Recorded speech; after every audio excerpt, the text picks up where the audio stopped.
চল একটা ফাইট আমরা দেখতেই চাই ভাই প্লিজ। এই 4v4 প্রপার একটা ফাইট, এই ফাইটে কোনো এক্সকিউজ নাই গাইস। এই ফাইট যদি হারে তাহলে লাস্ট নিচে তো সারবে, এটা ইজি ফাইট, ঠিক আছে। 4v4 ফাইট এটা, লেটস সি কি করে ওরা। মানে ওরা কোন জায়গায় করতে ফ্লিকার উপরে, বিল্ডিং এর উপরে আছে। ফ্লিকার যদি নক না খায় একটা ভালো কিছু হইলেও হইতে পারে, ফ্লিকার কভার দিতে পারে একটু টিমমেট গুলো, ঠিক আছে। বাট ফ্লিকারে আগে স্পট করে রাখে। হ্যাঁ আর এটা লোমাস তো ড্যামেজ বেশি খায়, ফ্লিকারের কাছে কোনো বিএস আছে অলরেডি থেকে ফেলছে।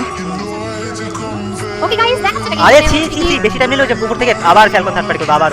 ওই যে ফ্যালকন চলে আসছে, ফ্যালকন স্পট করে ফেলবে। এরকম চলে আসবে। ফেলকন এই যে পারে সব সময় ডিস্টার্ব করে। আমি একটা গাইস কমেন্টে লক্ষ্য করি, তোমরা কমেন্টে একটু আরেস কাছে কমেন্ট দিতে যাচ্ছি আমি। তো গাইস যারা নন সাবস্ক্রাইবার আছে সবাই সাবস্ক্রাইব করে দাও, আমাদের দুইজনকে যারা দেখতেছো সবাই নন সাবস্ক্রাইবার যারা সবাই একসাথে আমাদের দুইজনকে সাবস্ক্রাইব করে দাও সবাই। লেটস সি ফাইট ভাই, এই ফাইটটা আরএসকে বের করতে হবে, এই ফাইটটা বের করতে হবে, তারপরে যে ফ্যালকন থার্ড পার্টি করবে ওই ফাইটটা বের করতে হবে, দুইটা ফাইট বের করতে হবে। লেটস সি কি করে এতক্ষণ হোল্ড তো করার মতো টিম আরএসকে বাট 2 সেকেন্ড।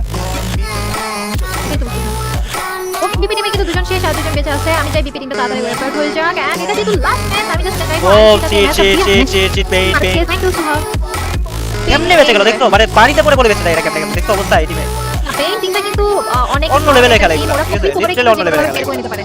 এখন কিন্তু ওদের সাথে স্ট্রং টিমের ফাইট হচ্ছে, আর 7 এর সাথে ফাইট হচ্ছে। তো এখানে পেনরা একটু প্যারা খাইতেই পারে, কারণ পেনরা যতটা স্ট্রং আর 7 ওরা বাজে জায়গায় বসে না, বাট প্রথমে ভাবছিলাম কি পানিতে পড়ে পড়ে অবস্থা খারাপ হয়ে যাবে, বাট এতক্ষণে ফাইটটা পুল আপ করতে জিনিসটা হবে। আর আরএসকে তিনজন শেষ, দুই রামের সাথে শেষ আরএসকে বাঁচাও। হো এর সাথে গাইস আমাদের বাংলাদেশ টিমের বিশ্বমঞ্চের খেলা শেষ হয়ে গেল। এই সাথে ফাইটটা দেখতে পেলাম না, দুই রামের সাথে একই দুই রামই আরএসকে ওয়াইপ করে ফেলতে পারলি। আমি একটা জিনিস বুঝলাম না, ওরা হোল্ড কেন করলো? ওরা হোল্ড করা পাবলিক তো না। হোল্ড করলো বাট স্টিল ওই টিমটার কাছে মানে দুই রামের কাছে ফ্যালকন